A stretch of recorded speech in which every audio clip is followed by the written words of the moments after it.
नमस्कार दोस्तों। आज का वीडियो एंड तक पूरा देख लिया आपने तो आपकी अंडरस्टैंडिंग ऑफ रियल एस्टेट बहुत बढ़ने वाली है। स्पेकुलेटिव चीज़ों से आप बच जाएंगे, बहुत भला हो जाएगा। अपने फ्रेंड सर्कल को भी समझा पाएंगे, अपने रिश्तेदारों को भी बता पाएंगे। तो थोड़ा सा हायर ऑर्डर की बेहतरीन चीज़ लेके आ रहा हूँ और नमूना भी दूंगा हायर ऑर्डर थिंकिंग का और अपने थोड़े क्लेम का भी कि India's number 1 real estate clarity giver.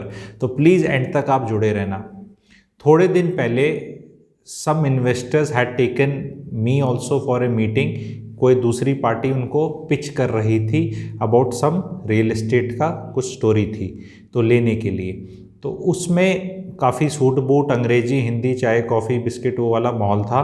तो हिंदी में ही बताऊंगा कि क्रक्स क्या था। क्रक्स बेसिकली यही था, उसको कितनी सुपीरियर इंग्लिश में बोल लो, पर क्रक्स यही था जो बोल रहे थे वो कि भाई साहब लैंड ले लो, लैंड कभी नुकसान नहीं करती, प्लॉट कभी नुकसान नहीं करता, प्लॉट ले लो। रेजिडेंशियल की बात हो रही थी, प्लॉट ले लो, यहाँ पे इस तरह बढ़ेंगे, ये स्टोरियाँ होंगी। कौन सी जगह थी आप सोच सकते होगे, मैंने थोड़ा वीडियो पहले भी बनाया हुआ है उस पर, ठीक है, जल्द थोड़े दिन पहले ही डला है। तो मैंने उसको बोला नहीं this doesn't happen this way. कहते भाई साहब आप कौन? तो उनने बोला जी ये इंडिया के number 1 real estate clarity giver है। अब वो तो these guys come with brand, पीछे इनका कुछ ना कुछ ब्रांड होता है, कंपनी का नाम होता है, IM और ये सब थप्पे शप्पे होते हैं। तो they sometimes look with may be disdain, I will not से, बट क्यूरियोसिटी की अच्छा कौन है टाइप, ठीक है। तो मैंने बोला कि भाई ये तुम किस बेस पे बोल रहे हो? कहते ऐसा कभी हुआ नहीं है, history past rear view driving की ऐसे ऐसे वहाँ बढ़ गया है, ऐसे ऐसे यहाँ बढ़ जाएगा, ऐसे ऐसे हो रहा है। तो मैंने आप लोगों को आज बताने वाला हूँ कि कभी भी जब आप क्लेम करते हैं कि आपको एक सब्जेक्ट की बहुत अच्छी नॉलेज है तो उसको प्रूव कैसे किया जाता है, जो मैं आज प्रूव करूँगा इसी वीडियो के तहत। एंड आप लोगों को भी एक टेम्पलेट दे रहा हूँ किसी को भी जांचने का और जज करने का, कि आपको कोई आदमी बोल रहा है मैं एक्सपर्ट हूँ, तो अगर आप उसकी किसी बात का विरोध करें, उस बात को ना माने सपोज, ठीक है, तो उसने एक आपको बात बताई और बोला कि ऐसे नहीं होता और आप कहते नहीं ऐसे होता है, तो अगर वो एक्सपर्ट है तो वो आपकी तरफ से बैटिंग करेगा और जो आपका लेवल ऑफ विरोध है उससे ऊपर वाला पॉइंट बताएगा, जिससे आप बहुत खुश होंगे कि अच्छा देखो भाई साहब आप ही खुद बोल रहे हो, और उस पॉइंट को अपने काउंटर पॉइंट से बीट करेगा। आज उसका जलवा मैं दिखाने वाला हूँ आप लोगों को, आप लोग देखिएगा, ठीक है। तो मैंने उनको बोला, उन्हीं की तरफ से मैंने बोला लॉजिक अगर स्टैटिस्टिक्स का खेल, मैंने कहा इंडिया पूरी वर्ल्ड का 2% लैंड एरिया रखता है। इंडिया जो हमारा देश है 27-28 लाख स्क्वायर किलोमीटर का देश है, जो पूरा एरिया है इंडिया का, वो वर्ल्ड के लैंड एरिया का केवल 2% है। ये बहुत जल्दी जांचा जा सकता है, 2 मिनट में गूगल में आप कर लेना। और वर्ल्ड की पॉपुलेशन 18% इंडिया में है। तो भाई मतलब पॉपुलेशन होल्ड करता है 18%, लैंड एरिया है 2%, तो लैंड तो लिमिटेड है, लैंड तो प्रोड्यूस नहीं हो रही, कुछ हो नहीं रहा। तो कहते देखा आपने खुद ही तो बता दिया। तो यही वो मास्टरी होती है कि आपने उनने बोला जी वो तो ऐसे ही बोल रहे थे, मैंने उनको उनकी बात से ही मैंने बोल दिया बिल्कुल सही बोल रहे हो आप। 2% लैंड एरिया है, 18% पॉपुलेशन है पूरी वर्ल्ड की, और पॉपुलेशन भी बढ़ रही है हमारी, कोई घट तो रही नहीं, तो अच्छा करेगा। तो ये उनने बताया। फिर उसके बाद मैंने फिर काउंटर पॉइंट दिया। मैंने बोला ऐसा नहीं है, एंड ये पूरा वीडियो उसी के बारे में होगा। ऑस्ट्रेलियन रियल एस्टेट भी बताऊंगा, हवाबाजी क्यों कैसे होती है, उसको कैसे काउंटर करना है, क्या चीज़ें हैं, and real estate itself is a variety of products. तो मैं बताऊंगा, आप जुड़े रहना। मैंने उनको एक कैलकुलेशन बताई, आप सबको भी वो कैलकुलेशन क्विकली कर लेनी है। 140 करोड़ की पॉपुलेशन है, 35 करोड़ फैमिलीज़ हैं हमारी, 4 से डिवाइड कर दो मोटा मोटा, ठीक है। नॉर्मली जो डेटा है वो कहता है Indian households are 5.6 on an average. मैं 4 का लेके चलता हूँ ताकि हाउस होल्ड्स में ज़्यादा बढ़ा दूँ, ठीक है। एवरेज 5.6 बोली जाती है, 4 लेके चलते हैं, ठीक है। 35 करोड़ हमें घर चाहिए। अब मैं बोलता हूँ ये 35 करोड़ जो 4 के हिसाब से हमें घर चाहिए, सारे ग्राउंड फ्लोर होंगे, 2 मंजिल भी नहीं, 3 भी नहीं, मल्टी स्टोरी तो भूल जाओ, 35, 30, 40, 25, 20, 14 मंजिल, सारे ग्राउंड फ्लोर होंगे और हर परिवार को 1000 स्क्वायर फीट का ग्राउंड पे घर होगा। 1000 square feet is too much of A space, you know India कितना गरीब अमीर सब है। 1000 स्क्वायर फीट का आपको लगाना है केवल ग्राउंड फ्लोर, और हर इंसान कहीं ना कहीं काम करने जाता है, इंक्लूडिंग स्कूल के बच्चे जो स्कूल जाते हैं, और हर इंसान पे 200 स्क्वायर फीट आप एडिशनल जगह दे दो, उसको आप बोल दो उसका ऑफिस स्पेस बोल दो। आपको पता है कि भाई दुकान पे बंदा बैठा है वो उसका ऑफिस हो गया, ठीक है, कोई नौकरी कर रहा है कहीं पे वो उसका ऑफिस हो गया, स्कूल का टीचर, सबको 200 दे दिया, जबकि 200 आपको पता है 20 बाय 10 का कमरा होगा, इतना स्पेस है नहीं, पर मैंने कहा कर लो और इसको भी ग्राउंड फ्लोर कर लो। तो कोई ऑफिस भी 2 मंजिल का नहीं है, 3 का नहीं है, 5 का नहीं है, 10 का नहीं, कुछ नहीं है। तो ये कैलकुलेट कर लो और हर इंडियन को कर लो, एक 5 दिन के बच्चे पे भी कैलकुलेशन डाल दो। इन दोनों को जब आप ऐड करेंगे तो एक एरिया निकलेगा, उस एरिया को आप 10.76 से डिवाइड करेंगे, जो कि स्क्वायर फीट मीटर स्क्वायर में कन्वर्ट होता है, वो कन्वर्जन आप कर लेना। मोटा गणित निकल कर आएगा कि this area is less than 1% of entire country का एरिया। अब थोड़े चक्षु खुले लोगों के वहाँ पे, करके देखो, ऐसे करके देखा, 5 मिनट करके देखा, बोले बात तो सही है, 1% से कम है। फिर कई बहस बाजे उसमें भी आ जाते हैं, नहीं इंडिया में तो फॉरेस्ट ही हैं, कितने ज़्यादा फॉरेस्ट है, मैंने कहा 23% है, ठीक है। डेजर्ट है, हाँ डेजर्ट भी है, रण ऑफ कच्छ भी है, रिवर्स भी हैं, रोड भी है, मान ली मेरे भाइयों, पहाड़ भी मान लिए, सब मान लिया मैंने, पर 1% तो नहीं है। 100% में काट लो जितना काटना है आपको, 23% पहाड़ काट लो, जबकि पहाड़ों में भी लोग रहते हैं, जंगलों में भी लोग रहते हैं, जंगल 23% बोल रहा था, ठीक है, तो वो भी काट लो आप। डेजर्ट भी काट लो, जबकि डेजर्ट राजस्थान में भी लोग रह रहे हैं, कच्छ काट लो गुजरात का, जबकि वहाँ भी लोग रह रहे हैं, पर कोई बात नहीं, काट लो उसको भी, कितना काटना है काट लो। The problem is not of land, land is in abundance in India, कोई लैंड की कमी नहीं है। प्रॉब्लम है लोग क्यों जाएं कहीं पे। इसको अब मैं यहीं पे स्टॉप करके क्विकली आपको इसका दूसरा विपरीत बताता हूँ, ऑस्ट्रेलिया। ध्यान से सुनना, ऑस्ट्रेलिया इंडिया से 3.3 गुना बड़ा कंट्री है, तकरीबन 91 लाख स्क्वायर किलोमीटर है ऑस्ट्रेलिया, इंडिया से 3.2। तो वहाँ तो रियल एस्टेट पिटी हुई होनी चाहिए, क्योंकि उनकी पॉपुलेशन तो दिल्ली एनसीआर से कम है। कितनी पॉपुलेशन है ऑस्ट्रेलिया की? 2.5-3 करोड़। अब 2.5-3 करोड़ पॉपुलेशन, तो हमारे दिल्ली एनसीआर की पॉपुलेशन उससे ज़्यादा है। दिल्ली एनसीआर की population is distributed in a country which is 3.3 times bigger than India, तो वहाँ तो रियल एस्टेट पिटी हुई होनी चाहिए। पर आप चेक करो सिडनी में 2 BHK का रेंट 1,15,000, चेक करो। जब मैं आपको बोलता हूँ मैं इंडिया का नंबर 1 हूँ, तो इंडिया की खबर नहीं रखता। बर्मिंघम से लेके ऑकलैंड से लेके आपके न्यूयॉर्क तक सारे पैटर्न स्टडी करने पड़ते हैं। क्यों? रियल एस्टेट में इंसान सब सेम है, इंसान के बच्चे हैं, सबका थॉट प्रोसेस है, जर्नी है। अमेरिका में जो 30 साल पहले होता था अब हमारे यहाँ हो रहा है। गुड़गांव में जो मोहल्लों के लोग दीवाने थे 15 साल पहले, अब वो छोटे शहरों में लोग दीवाने हैं। जर्नी उसी तरह ही प्ले आउट करती है, पैटर्न्स देखने पड़ते हैं आपको। तो जब सिडनी थोड़ी फैल नहीं सकती क्या? 5-5 किलोमीटर लेफ्ट राइट नहीं हो सकती? रेट्स कम नहीं हो सकते? ऑस्ट्रेलियन रियल एस्टेट में देखो, पता नहीं 10 साल से लोग बबल बबल बबल कर रहे हैं। क्या उनकी 80% पॉपुलेशन उनके 6 शहरों में सिमटी हुई है। कैनबरा उनकी कैपिटल है, सिडनी है, एडिलेड है, मेलबॉर्न है, पर्थ है, जहाँ सारे क्रिकेट मैचेस होते हैं, आपने देखे हैं ऑस्ट्रेलिया जब जाते हैं, बस वही देश है उनका। 80% उन्हीं 6 शहरों के अंदर सिमटा हुआ शहर है वो, ब्रिस्बेन, ठीक है। वो क्यों नहीं, अच्छा शहर से थोड़ा दूर क्यों नहीं चले जाते? वो रियल एस्टेट कम क्यों नहीं हो जाएगी? क्योंकि लोग शहर के सेंटर में रहना चाहते हैं। हर आदमी कहता है कि हाँ वहाँ कुछ अच्छा होगा, तू चला जा, दुनिया चली जाएगी, मैं भी इन्वेस्ट कर दूंगा, लेकिन खुद नहीं जा रहा। एग्जैक्टली अब मैं पकड़ता हूँ अब आप लोगों को, इस पे जुड़े रहना। अभी एक्सप्रेसवे जा रहा है जी, एक्सप्रेसवे जा रहा है, वहाँ एक्सप्रेसवे जा रहा है, वहाँ एक्सप्रेसवे जा रहा है, यहाँ रेट बढ़ जाएंगे, वहाँ बढ़ जाएंगे। वो जब भाई साहब जब आप नक्शे पे देखते हो ना तो एक्सप्रेसवे 2 डायमेंशनल दिखता है और आपको लगता है लेफ्ट राइट गांव में लैंड ले लूँ, वहाँ ले लूँ, वहाँ कुछ बन रहा है, यहाँ बन रहा है। आप ये नहीं देखते कि जो एक्चुअल में बनता है ना तो गाँव के ऊपर से चला जाता है। गाँव वालों को तो एक्सेस भी नहीं है उस एक्सप्रेसवे पे, गाँव वाले तो चढ़ भी नहीं सकते। वो तोड़ ताड़ के अपना ट्रैक्टर घुसेड़ने की कोशिश करते हैं, NHAI वाले आके उसको ठीक करके उन पर पेनल्टी लगा देते हैं, पुलिस भी आ जाती है, FIR भी हो जाती है, अरेस्ट भी हो जाते हैं लोग। तो expressway has got nothing to do with आपकी गांव की लैंड की हो जाएगी। अब इंडिया में जो 10-15 साल पहले एस्पिरेशनल चीज़ें थी, जो 30-40 साल पहले लगता था हाय ऐसा कुछ होगा, वो बहुत कॉमन होगी। एक्सप्रेस वे तो अब सारा ही कंट्री बन जाएगा। नितिन गडकरी जी के आने के बाद आप देखो कि पर दिन कितने हाईवे और कंस्ट्रक्शन हो रहा है, 40-40, 50-50 किलोमीटर की एवरेज आ रही है, तो वहाँ सारे घर बस जाएंगे, रियल एस्टेट बढ़ जाएगी।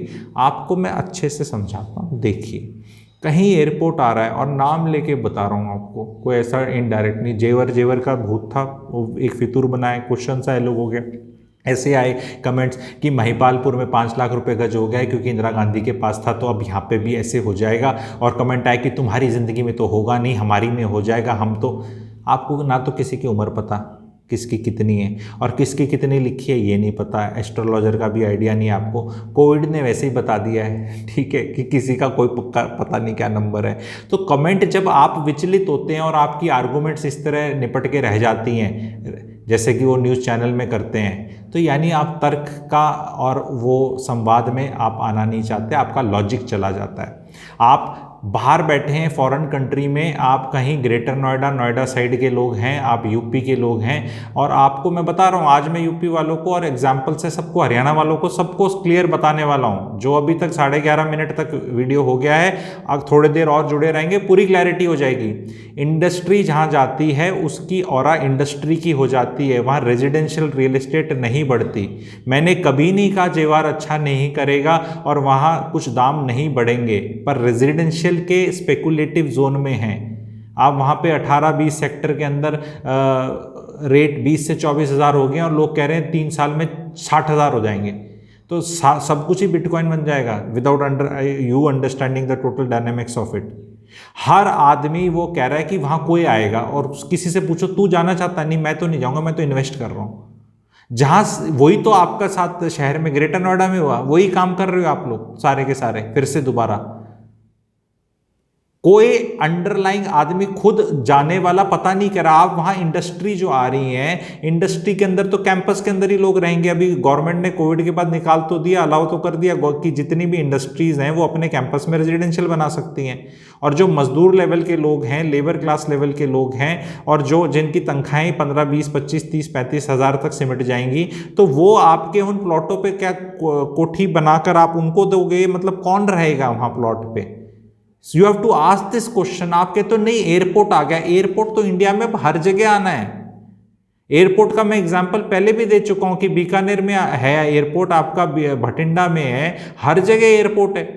आपका हिंडन के अंदर एयरपोर्ट है, वो कहते नहीं हिंडन तो इंटरनेशनल एयरपोर्ट नहीं है। अरे इंटरनेशनल बोलने से कोई इंटरनेशनल फ्लाइट तो ना आ जाती है। मुझे आप बताइए जेवर एयरपोर्ट को नोएडा इंटरनेशनल एयरपोर्ट क्यों बोला जा रहा है? ताकि उसकी ब्रांड, देखो सरकार और ब्रांड सब अपना काम करेंगे, कोई मना नहीं कर रहा, खूब करो, खूब देश तरक्की करे, पर अपना दिमाग लगा लो। जस्ट बिकॉज आपने कहीं एयरपोर्ट, आपने कोई दुकान खोल ली, आप जाके कहीं भी एक PVR सिनेमा खोल लो और बोलो यहाँ पिक्चरें लगेंगी और लोग आके देखने लग जाएंगे क्योंकि खुल गई हैं। फिर आप बोलोगे कि नहीं यहाँ पे ना होटल भी खोल दिया हमने, यहाँ ये भी। अरे वो सब करने से लोग नहीं आते वहाँ पे, लोग कोई नहीं छोड़ के जाता। दिल्ली अभी रैंकिंग निकली है सफाई की, ओब्वियसली नोएडा 9वें नंबर पे, वेरी गुड, बहुत अच्छी बात है, ठीक है। गुड़गांव 42वें 44वें नंबर पे है। पर आपको ये देखना है, इस चीज़ को आपको अंडरस्टैंड करना है कि सफाई ही सब कुछ है क्या? और जहाँ पर ज़्यादा लोग हैं वहाँ सफाई करना भी मुश्किल है। और अगर जिस दिन वहाँ सफाई होगी तो फोकसिंग इल्यूजन पे मत जाओ। मैं भी चाहता हूँ देश सफाई से रहे, अच्छे से रहे, सब देश में सब शहर अच्छे से तरक्की करें, but data is something else. Delhi का तो और नीचे गिरा है। दिल्ली का NDMC जोन जहाँ पे सारे ये रहती है तामझाम टॉप जनता, बस वही साफ है। बाकी दिल्ली का तो नंबर बहुत नीचे है, पर दिल्ली की क्या रियल एस्टेट खराब होगी उससे? तो उसको दोनों तीनों चीज़ों को मिक्स मत करिए। आपको जहाँ रहना है उस पर तो मैं ये बोलता हूँ भी जिसको जहाँ रहना है रहो, देश आज़ाद है। पहाड़ों पे रहो, नदी किनारे रहो, रेगिस्तान रहो, बीच पे रहो, कहीं मर्जी रहो जहाँ आपको पसंद है। लेकिन हम यहाँ बात कर रहे हैं पैसे की। तो प्लॉट को ऐसे हवाबाजी में लेना, ये सोच के कि बढ़ जाएगा, can do lot of injustice to the investors. And इस बात पे नहीं लिया जा सकता जहां आज इंसान नहीं है, क्योंकि आप में से जो नॉर्थ इंडिया के ज़्यादा ऑडियंस है मेरे, आप गुजरात नहीं गए। मोदी जी चीफ मिनिस्टर थे और गुजरात मॉडल पे वो आपको पता है प्राइम मिनिस्टर और वो सब, वहाँ डेवलपमेंट आप जाओगे कांडला पोर्ट के आसपास जाओगे, ह्यूमंगस डेवलपमेंट है, खूब इकोनॉमिक एक्टिविटी होती है, खूब पैसा है, पर रेजिडेंशियल रेट नहीं बढ़ते। लोग रहना नहीं चाहते वहाँ पे, स्वाद नहीं है, हिस्ट्री नहीं है, मज़ा नहीं है, खाना पीने का स्वाद नहीं है, लोग नहीं है, बच्चे नहीं है, स्कूल नहीं है, जाना कोई नहीं चाहता। क्या वहाँ पे रेट्स बढ़े चीज़ों के, इंडस्ट्री के, क्या रौनक, वैसे तो सब हुआ है, पर रेजिडेंशियल प्लॉट नहीं बढ़े।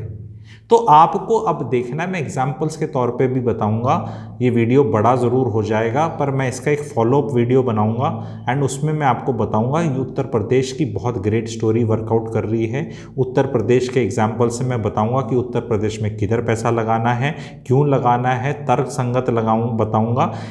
और रेजिडेंशियल का ज़रूरी नहीं है, झज्जर के अंदर अगर गोदाम बहुत आ गए इसका मतलब नहीं है वहाँ कोई प्लॉट लेने लग जाए, वेयर हाउस बहुत ज़्यादा आ गए, क्योंकि इकोनॉमिक एक्टिविटी वेयर हाउस के लेवल की हो रही है। तो कहाँ क्या खरीदना इज़ वेरी इंपॉर्टेंट। इंडस्ट्री जहाँ भी जाएगी, लैंड चीप होगी वहीं जाएगी, नहीं तो इनपुट कॉस्ट बढ़ जाएगी। और एक बार इंडस्ट्री ने अपनी इंडस्ट्री सेट कर ली तो वो इंडस्ट्रियल लैंड एक लिमिट से ज़्यादा महंगा नहीं होगा, और अगर हो गया तो कोई आएगा नहीं। ये बहुत बड़ी वो है formula. Industry will want to acquire land cheap, establish there, make a ecosystem, things do improve a bit। लेकिन अगर आपको खुद ही जो बोलने वाले हैं वो कह रहे 15 साल में हो जाएगा, 20 में हो जाएगा, देखो कोई भी इन्वेस्टमेंट का अगर 5 साल तक आपको समझ नहीं आ रहा, उसके बियॉन्ड जा रहा है, तो इन्वेस्टमेंट ठीक नहीं है। इतने साल वेट नहीं किया जा सकता। स्टॉक खरीद लो लॉन्ग टर्म के लिए, यही तो म्यूचुअल फंड में और इन लोगों ने फाइनेंशियल एसेट्स में यही तो करते हैं, रिटर्न्स नहीं आते लॉन्ग टर्म की डेफिनेशन चेंज करते रहते हैं। Long term, real long term में all of us will be dead, that is also a fact. ठीक है, तो 3 साल लॉन्ग टर्म था किसी का, फिर वो 5 साल हो गया, फिर वो बोल दिया 10 साल, फिर बोल दिया 15 साल, फिर बोलेंगे 15 साल पे दिए नुकसान नहीं हुआ, देखो कुछ तो देगी गई। आपको लाइफ में देखना है, अपॉर्चुनिटी कॉस्ट को देखना है। आप जब एक चीज़ करते हो तो दूसरी चीज़ नहीं कर सकते, इसकी एक कॉस्ट है और ये बाद में ही पता चलेगी।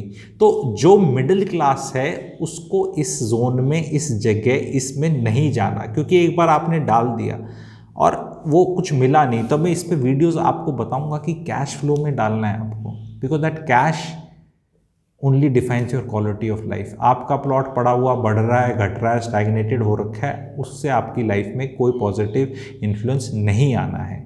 स्टॉक मार्केट में आपने कहीं डला, बिका नहीं, लिक्विडिटी, फिर भी आप बेच के निकल सकते हो। 10,000 रुपये की चीज़ 9,000 रुपये पे बेच के निकल सकते हो। प्लॉटों के अंदर क्या है कि बड़ा इन्वेस्टमेंट, बड़ा पैसा चला जाता है, निकला नहीं जाता। अच्छा, जो इनिशियल आदमी जिसने 10-12 हज़ार रुपये पे ले लिया और वो हवाबाजी में 20 से 24 हज़ार हो गया और अब वो बिक नहीं रही है, पर वो सोच रहा है कि उसका रेट ये है, लेकिन बेचने जाए तो कुछ और है, और जो 20-24 पे ले रहा है वो सोच रहा है 60 हो जाएगा, तो पार्टी नहीं कंटिन्यू करती। At some time it has to stop, because like in stock market the share price will be reflecting the earnings in the long term. जो अर्निंग्स जैसी हैं वैसा ही शेयर प्राइस होगा। ये शॉर्ट टर्म में वो बहुत ऊपर जा सकता है, बहुत नीचे जा सकता है। नायका का वैल्यूएशन देख लो, कहाँ से कहाँ तक, 1 लाख करोड़ से ऊपर की कंपनी है, लिपस्टिक नेल पॉलिश वाली, और उसका प्रॉफिट 62 करोड़ भी नहीं है। कौन से पीवाई पे ट्रेड कर रही है, मेरे तो समझ में नहीं आता। उसका FY 24 के अंदर भी एक्सपेक्टेड खींच तान के 400-500 करोड़ उसका प्रॉफिट बता रहे हैं, तो अभी से 3 साल दूर का प्रॉफिट उसका 250 भी निकल रहा है। तो क्या मतलब, I am not recommending to sell buy, I am not a SEBI registered guy, I am taking an example कि how much you are willing to discount the future, and कितनी आगे, 20 साल 30 साल, ठीक है। 20 साल बाद एक वो मूवी भी थी, आपने सुनी होगी। तो मैं इस पे वीडियोस फॉलोअप लाऊंगा। मैंने क्लियरली इसमें आप लोग को बताया कि ये इंडिया में लैंड की कोई कमी नहीं है, ठीक है। इंडिया में कमी है लोग कहाँ रहना चाहेंगे, एंड लोग जहाँ रह रहे हैं वहाँ से अपनी रूट से नहीं जाना चाहते, क्योंकि जाना है तो सारे विदेश क्यों नहीं चले गए। सारी वर्ल्ड में इंडियंस अगर जाना चाहें तो जा सकते हैं लीगली, और बहुत ऐसी जगह हैं इंडिया की जो इंडिया से बेहतरीन है, साफ़ सुथरी अच्छी हैं, और वहाँ जाके आप कुछ करना चाहेंगे तो वो अलाउ कर देंगे आपको जाना, जा सकते हैं। पर फिर भी एक लिमिटेड इंडियंस ही गए हैं ना, बाकी तो 140 करोड़ तो यहीं है ना, 2-3 करोड़ होंगे हमारे भाई बाहर, ठीक है। लेकिन ऐसे बाहर भाग तो नहीं रहे ना छोड़ के कि नहीं यहाँ सफाई नहीं है मैं वहाँ चला जाता हूँ। तो history, culture, affinity, real estate में बहुत कुछ है। देन टू से कि नहीं बस वहाँ पे सब कुछ आ जाएगा एंड बस फिर वो सब ऐसा हो जाएगा वहाँ पे, अरे थीम पार्क आ जाएंगे, ऐसे आ जाएंगे, वैसे आ जाएंगे, ये सारा का सारा डेफिनेशन चेंज हो रही है। गुड़गांव में कमर्शियल नहीं खरीदना, क्योंकि अब उसमें मॉल्स का अट्रैक्शन ही नहीं है। जो जितना अट्रैक्शन 10-15 साल पहले था, 5 साल पहले था, अब नहीं था। वो हाई स्ट्रीट रिटेल में चला गया। हाई स्ट्रीट रिटेल भी कोई नहीं जाता। अब ये जियो मार्ट, जियो कार्ट जो आ जाएगा, फिर आप घर पे सामान खरीदने के पैसे मिलेंगे, ऐसा कुछ हो जाएगा। तो आपकी नहीं जाएंगे भैया यहाँ पे मॉलों में लोग, तो ये वो दिख रहा है, we are heading in that direction. तो रियल एस्टेट को समझो, रियल एस्टेट है क्या। Real estate is not only residential, it is too many things. It is not only commercial, it is again too many things. तो जहाँ इंसान है और आपको विजिबिलिटी 2-3 साल की स्टोरी में समझ में आता है कि ये सब 2-3 साल में हो जाएगा, 2 साल में, 1.5 साल में, 2 साल में, तो yes you should always go there. Anything which is like 10-15 years, it is not a good thing. Dwarka expressway is a prime example. 2007 से करा था, 14 साल हो गए, अभी भी 2 साल हो रहा है। अब यस 2 में हो जाएगा, लेकिन जिनने 2007, 8, 10, 11 में, 12 में लिया था वो तो ख़त्म हो गई ना जनरेशन एज एन इन्वेस्टर। आपको जो सेक्टर 102 में एक बिल्डर का है जो 2013 में जिस प्राइस पे लॉन्च हुआ था उस प्राइस पे अब है वो, और वो बीच में गिर के अपने लोएस्ट प्राइस से 35% बढ़ चुका है। तो वो 35% रिटर्न भी उसने अच्छा है। जिन लोगों ने 2 साल पहले लिया उसमें उनको 35 रिटर्न मिला है, लेकिन जिन लोगों ने शुरू में लिया था वो ब्रेक इवन हुए हैं अभी।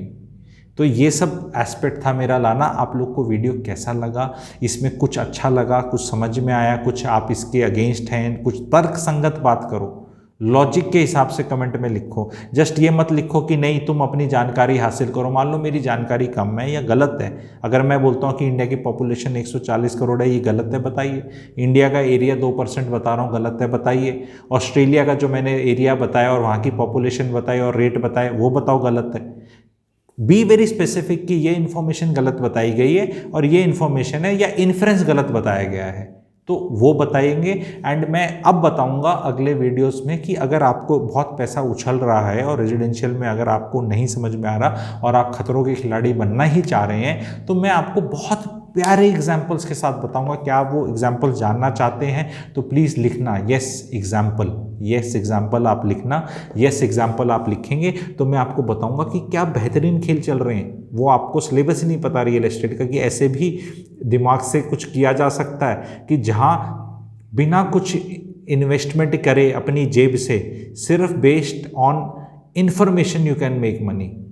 सिर्फ इंफॉर्मेशन, पैसा भी नहीं लगाना और आप पैसा कमा लेंगे। एंड कुछ स्पेकुलेटिव बड़े इंटरेस्टिंग एग्जांपल्स हैं। एंड एक, क्योंकि आप या तो मेरे से कुछ लोगों को बता रहा हूँ बहुत अच्छा सपोर्ट मिल रहा है, बहुत लोगों को अच्छा लग रहा है, पर जो लोग भी जैसे मानते नहीं हैं, कई बार क्या होता है जो व्हाट्सएप ग्रुपों में फॉरवर्ड हो जाता है मुझे पता है, और वो जिनने पैसा लगा रखा है उनको दर्द होता है। तो मैं तो एक चीज़ बोलता हूँ, यस मैं दर्द वाली बात कर दी आपकी, ठीक है, मेरे कहने से तो आपको नुकसान होने नहीं वाला। इतना बड़ा मेरे 5 लाख सब्सक्राइबर, 50 लाख सब्सक्राइबर तो है नहीं कि मेरे कहने पर मार्केट इतना इन्फ्लुएंस कर दूंगा। मैं तो एज ए टीचर ही गाइड कर रहा हूँ, पर मैं कह रहा हूँ जुड़े रहो थोड़े दिन, थोड़ा और सीख लो, थोड़ा और बता दूंगा, क्या पता आपको ऐसा सिलेबस आ जाए या आप कन्विंस हो जाओ। क्योंकि कन्विंस करना इतना आसान नहीं है। इंडिया में बहलाना और बहकाना बहुत आसान है, समझाना बहुत मुश्किल है। मतलब टॉप लीडरशिप को भी आके हाथ मतलब ऑलमोस्ट जोड़ के बोलना पड़ता है, नहीं समझा पाए, लॉ वापस ले रहे हैं। तो मतलब कई बार नहीं समझाया जा सकता, चीज़ बिल्कुल ठीक है, अच्छी है, पर समझाया समझने वालों को ही समझाया जा सकता है। जो समझना ही नहीं चाहते उनको कौन समझाए। तो तो मैं मानता हूँ कि जो मेरे सब्सक्राइबर्स हैं, प्रीमियम सब्सक्राइबर्स हैं, या जो जिनको मेरा कंटेंट अच्छा लगता है वो समझना चाहते हैं, उनको समझाने के लिए अगले वीडियोज़ में मैं बोर्ड का प्रयोग करूँगा, जो मैं नहीं करना चाहता because of lethargy and laziness. मैं सोचता हूँ ऐसे ही बता दो, क्योंकि उसमें ऐसे ऐसे थोड़ा मुड़ना पड़ेगा, मैं सीधा बैठ के आराम से बनाने में अच्छा लगता है, तो थोड़ा ऐसे ऐसे तकलीफ़ होगी करने में ना। तो मैं बनाऊंगा आप लोगों के लिए। इस वीडियो को प्लीज़ लाइक्स दिलवाएं, शेयर करें एंड लाइक करें। Thank you.